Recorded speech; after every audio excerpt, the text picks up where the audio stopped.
Hello friends, હવે કોઈ ઉપવાસ કરવાની ના નહીં પાડે અને જે ઉપવાસ કરે છે એ લોકો તો ખાશે, સાથે ઉપવાસ નથી કરતા ને એ લોકો પણ માંગી માંગીને ખાવાના છે મિત્રો. અને હા, અગાઉ કોઈ પણ જાતની તૈયારી કર્યા વગર ઘરમાં રહેલી વસ્તુમાંથી જ ફટાફટ આ રેસીપી તમે બનાવીને તૈયાર કરી શકો છો. ખાવામાં ખૂબ જ ટેસ્ટી એવી બનીને તૈયાર થાય છે. અને હા, દર વખતે સાબુદાણા કે કોઈ પણ બીજી ફરાળી રેસીપી ખાઈને તમે કંટાળી ગયા હોય ને તો એક વખત આ કાચા બટેટામાંથી રેસીપી બનાવી જુઓ મિત્રો. તો ચાલો રેસીપી બનાવવાનું શરૂ કરીએ. ચાલો તો એકદમ નવી ફરાળી રેસીપી બનાવવા માટે સૌથી પહેલા અહીંયા મેં એક મિક્સરનું જાર લીધું છે. એની અંદર અહીંયા આપણે થોડા શીંગના દાણા નાખી દઈશું અને સાથે જ અહીંયા આપણે થોડા લીલા ધાણા પણ ઉમેરી દઈશું અને ત્યાર પછી અહીંયા આપણે લીલા મરચાં ઉમેરી દેવાના છે. જો તમે ઉપવાસમાં મીઠું ખાતા હોય તો તમારે મીઠું એડ કરવાનું છે, ઇવન તમે સ્કીપ પણ કરી શકો છો. અને સાથે ચટણીની અંદર થોડું પાણી ઉમેરી દેશું. ઢાંકણ બંધ કરી આપણે એકદમ સરસ એવી પીસી અને ચટણી કરી લેશું. તો અહીંયા જુઓ, મેં ચટણીને એકદમ સરસ રીતે પીસી લીધેલી છે અને ત્યાર પછી આપણે એની અંદર અડધું ફાડું લીંબુનો રસ ઉમેરી દઈશું, એટલે આપણે મીઠાની બિલકુલ જરૂર ના પડે. અને લીંબુ સાથે આપણે ચટણીને એકદમ સરસ રીતે મિક્સ કરી દઈશું, એટલે એકદમ સરસ એવી ખટુમરી થઈ જાય. તો બસ હવે આ ચટણીને આપણે સાઈડમાં કરી દઈશું અને આપણે હવે આગળની તૈયારી કરી લઈશું. અને હા, આપણી રેસીપીની શરૂઆત કરતા આપણે આ ચટણી બનાવવી ખૂબ જ જરૂરી હતી, કેમ કે આના વગર તો આપણી રેસીપીની શરૂઆત જ ના થાત.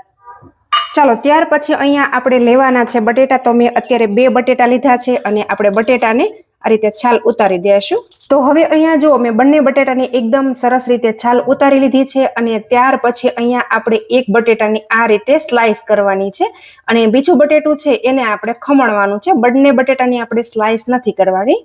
જો આ રીતને આપણે પતલી સ્લાઈસ કરી લઈશું. તો થોડી જાડી પણ થાય ને તો પણ કોઈ પ્રોબ્લેમ નહીં આવે. તો જુઓ, અહીંયા મેં એક બટેટાની આ રીતે સ્લાઈસ કરી લીધી છે અને હવે આ જે બટેટું છે ને એને આપણે ખમણી લેવાનું છે. અને હવે ત્યાર પછી આપણે શું કરવાનું છે કે આપણે જે ચટણી બનાવીને રાખી છે એ આપણે આની અંદર ઉમેરી દઈશું. તો અહીંયા આપણે 2 ટીસ્પૂન જેટલી ચટણી એડ કરવાની છે અને ત્યાર પછી આ રીતે આપણે બટેટા સાથે ચોપડી દઈશું.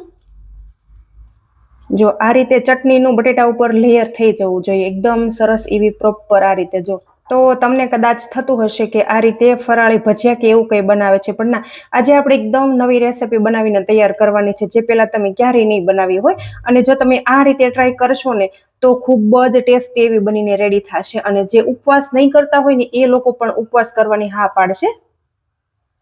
જો ચટણી તમને ઓછી લાગતી હોય તો ફરી વખત તમે અહીંયા એડ કરી શકો છો. તો બસ આ રીતે આપણે બટેટા ઉપર ચટણી ચોપડી દઈએ એટલે આપણે એને સાઈડમાં કરી દઈશું અને આપણે જે પેલું બટેટું છે એને પણ આપણે ખમણી લેશું. અને હવે જુઓ, આ જે બટેટું છે એને આપણે ખમણી લેશું. તો અહીંયા તમે જોઈ શકો છો કે બટેટાને આ રીતે મેં એકદમ સરસ મજાના ખમણી લીધા છે. હવે આ કાળા ના પડી જાય ને એના માટે આપણે ફટાફટ પ્રોસેસ કરવાની છે. તો મેં 1 ટીસ્પૂન જેટલી ચટણી લીધી છે, તો આપણે ઉમેરી દઈશું. અને સાથે જ અહીંયા મેં થોડા લીલા ધાણા લીધા છે, તો એ પણ આપણે ઉમેરી દઈશું.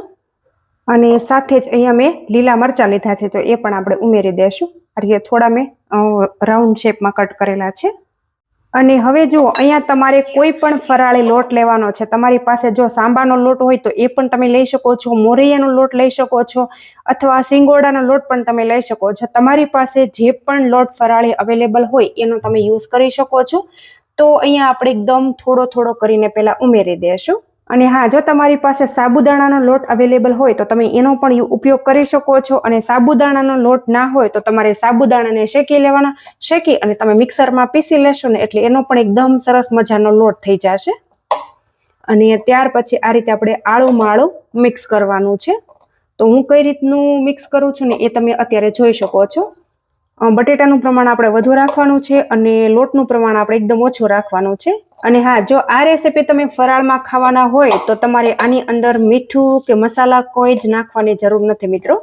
જો તમે જોઈ શકો છો કે અત્યારે મેં કઈ રીતનું રાખેલું છે. તો હવે જુઓ, આ રીતનું આપણે બટેટાનું અને લોટનું મિશ્રણ બનાવી અને તૈયાર કરી લઈએ ને પછી આપણે શું કરવાનું છે કે આપણે એકદમ થોડું આ રીતે મિશ્રણ લેશું. જો આ રીતે એકદમ ઓછું લેવાનું છે અને પતલું એકદમ લેયર આપણે બનાવવાનું છે. અને ત્યાર પછી આ રીતે આપણે બટેટાની જે ચટણીવાળી સ્લાઈસ છે એ આપણે લેશું અને આ રીતે આપણે કરી દઈશું. અને ફરી વખત આપણે એના ઉપર આ રીતની આ લોટનું જે મિશ્રણ છે એ આપણે લગાવી દઈશું. અને આ રીતે આપણે પેક કરી દેવાનું છે. તો બિલકુલ આપણે જાડું નથી રાખવાનું, એ વાત તમે ખાસ નોટિસ કરજો. જો આ રીતનું આપણે સરસ રેડી કરવાનું છે. તો સેમ એ જ રીતે આપણે બધી ટિક્કીઓ રેડી કરી લેશું. તો આ રીતે આપણે કાચા બટેટામાંથી સરસ મજાનો નાસ્તો બનાવી અને તૈયાર કરી શકીએ છીએ. જો મસ્ત મજાની ટિક્કી બની ગઈ છે ને, તો સેમ એ જ રીતે આપણે બધા બટેટામાંથી બનાવી લેશું.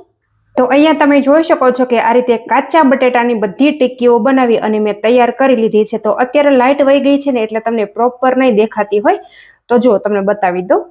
તો વિડીયોમાં બતાવ્યા પ્રમાણે તમે બધી ટિપ્સ ફોલો કરશો તો તમારી રેસીપી પહેલી વારમાં જ પરફેક્ટ બનશે. અને જે બિગનર છે, જે જોબ કરે છે, એના માટે પણ આ બેસ્ટ આઈડિયા છે. તમે આ ફરાળી ટિક્કી એક વખત બનાવી અને તમે લંચમાં તમારી સાથે પણ લઈ જઈ શકો છો. એટલી બધી ટેસ્ટી એવી બનીને તૈયાર થાય છે મિત્રો. તો બસ હવે આને આપણે ગેસ ઉપર તેલ રાખી અને તળી લેવાની છે. તો અહીંયા જુઓ, મેં ગેસ ઉપર તેલ પહેલેથી જ ગરમ થવા માટે રાખી દીધું છે. અને આપણે આખી કડાઈ ભરાય એટલું બધું તેલ પણ નથી રાખવાનું, માત્ર તળિયું ઢકાય એટલું જ આપણે તેલ રાખવાનું છે. અને આ ટિક્કીને તમારે જો શેલો ફ્રાય કરવી હોય તો તમે એ રીતે પણ કરી શકો છો, પણ આ ટિક્કીને તમે આ જ રીતે ફ્રાય કરશો એટલે એકદમ સરસ એવી બનશે. ઉમેરી દેશું. તો હવે જો અત્યારે મેં 3 જેટલી ટિક્કી એડ કરેલી છે. અને ત્યાર પછી અહીંયા આપણે જે પહેલી ટિક્કી ઉમેરી છે એને આપણે પલટાવી લેવાની છે. તો તમે જોઈ શકો છો કે કેટલી સરસ આસાનીથી એ અનમોલ્ડ થઈ જાય છે. જો હવે આ 2 ટિક્કીને આપણે પ્રોપર કૂક થવા દેવાની છે. તો મીડિયમ ફ્લેમ ઉપર આ ટિક્કીને આપણે કૂક કરવાની છે, જેથી કરીને અંદરનું જે બટેટાની સ્લાઇસ છે એ પણ એમ કે એકદમ સરસ એવી પ્રોપર કૂક થઈ જાય એટલા માટે. તો હવે જુઓ, તમે અહીંયા જોઈ શકો છો કે ટિક્કી એકદમ મસ્ત મજાની પ્રોપર કૂક થઈ ગઈ છે. જો હવે આપણે આ રીતે વધારાનું તેલ બધું નિતારી લેશું અને આપણે ટિક્કીને બહાર કાઢી લેશું. અને સાથે જ અહીંયા આપણે બીજો ઘાણ છે એને પણ આપણે આ જ રીતે તળી લેશું. જો મેં એકદમ ઓછા તેલમાં ટિક્કીને ફ્રાય કરેલી છે, તમે જોઈ શકો છો. તો અત્યારે એક ઘાણમાં 3 જેટલી ટિક્કીઓ સમાય છે, તો હું 3 જેટલી એડ કરું છું.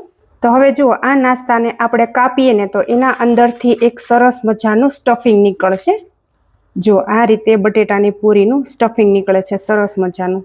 જો અને વળી સરસ મજાનું કૂક પણ થઈ ગયું છે, સેજ પણ અંદરથી કચાશ પણ નથી. જો તમે જોઈ શકો છો. તો હવે જુઓ, આપણા કાચા બટેટાનો એકદમ મસ્ત મજાનો ફરાળી નાસ્તો બની અને તૈયાર થઈ ગયો છે. તો તમે ક્યારે આ રીતે ન બનાવ્યો હોય તો તમે એક વખત ચોક્કસથી બનાવીને ટ્રાય કરી જોજો. ખૂબ જ ટેસ્ટી એવું બને છે અને તમે વિચારી પણ નહીં શકો કે આ આપણે કાચા બટેટામાંથી બનાવેલું છે. તો આને તમે લંચમાં પણ લઈ જઈ શકો છો, બાળકોને ટિફિનમાં પણ આપી શકો છો. અને જે બિગનર છે ને એ લોકોને પણ આ નાસ્તો બનાવવામાં ખૂબ જ સરળતા રહેશે. તો રેસીપી સારી લાગી હોય ને તો કોમેન્ટમાં તમારો ફીડબેક આપી દેજો. અને તમે મારો વિડીયો ક્યાંથી અને કયા શહેરમાંથી જોવો છો ને એ પણ કોમેન્ટમાં લખવાનું બિલકુલ નહીં ભૂલતા મિત્રો.